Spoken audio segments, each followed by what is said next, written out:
Have you ever seen a train just go blowing by?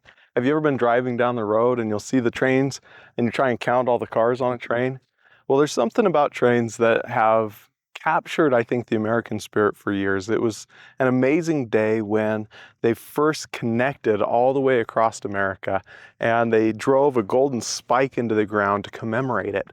But there's something else about trains. They can haul freight incredibly efficiently, super heavy. They can't stop very fast. My grandmother would tell me stories because her father worked for the railroad. And as he worked on the railroad, he was a self-taught man. He went and bought instruction manuals and worked himself all night long studying until he understood how engines worked. And eventually he was able to get a job working for the railroad, repairing and working on the engines. And she said the soles of their shoes were just inches and inches thick. And they needed that because they'd walk out on these boiling hot locomotive engines and then do repair work while the engines were still scorching hot. She also told stories about going and putting little coins and different pieces of metal on the tracks and watching after the train rolled over the top of them and try and find those little pieces of metal and just see how incredibly flat they were. Now, trains, for as cool as they are extremely limited.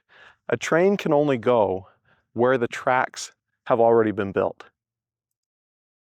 Think about that for a moment and think about that in the context of business and life. AI is an amazing tool, but it's a little bit like a train. For as amazing as AI is, it's oftentimes limited to its past. It has a set of tracks that it can run down, and that's the knowledge base that it's acquired. So AI has been trained for the most part on a ton of the internet, a ton of books. They've just piled all this information into these systems and then let the AI loose to just try and digest all of that. And then it regurgitates parts and pieces that it picked up. But there's something unique that humans still have that I don't think AI can replicate very easily. And that is the ability to have this unlimited creative potential.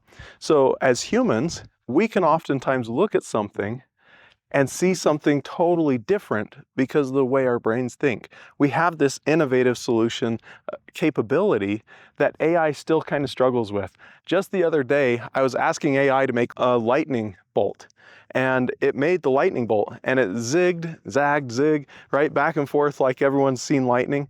I asked it to reverse the pattern. It couldn't do it. And when I asked it why it couldn't do it, it said, I'm not sure.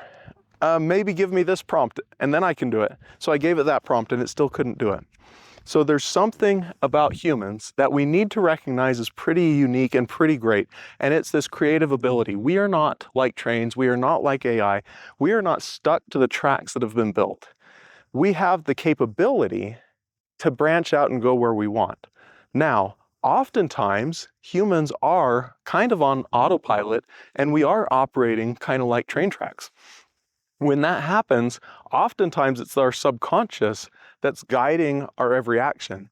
I've heard it said that we work really hard to learn how to do things so that we can forget that we are doing them.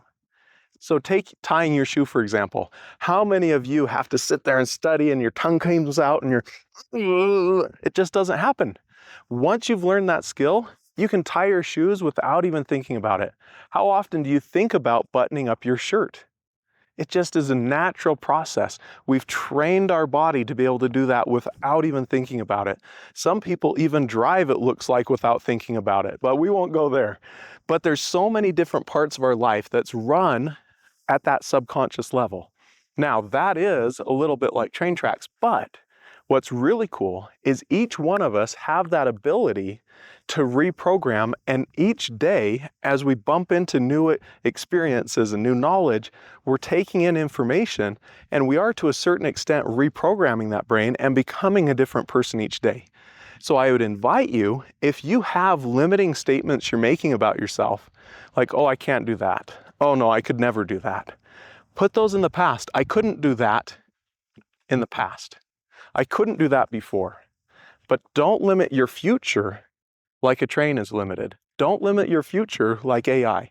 Allow yourself that ability to live the future that you may want to, even if your subconscious is scared of it, even if your subconscious doesn't know how to get to it, even if, whatever that statement is that you use to limit yourself, whatever that statement is that you use when you hold yourself back, go ahead and put that in a past tense statement, and then let yourself have that freedom to say, I don't know how to do that, but I'm going to learn.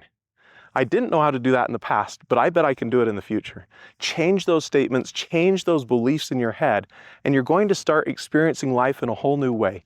Now, this applies so often to business because as a business owner, we have to oftentimes be creative, but that creativity can also stifle us because, going back to that train analogy, once we have the process figured out, we need to build those tracks so that our business consistently delivers.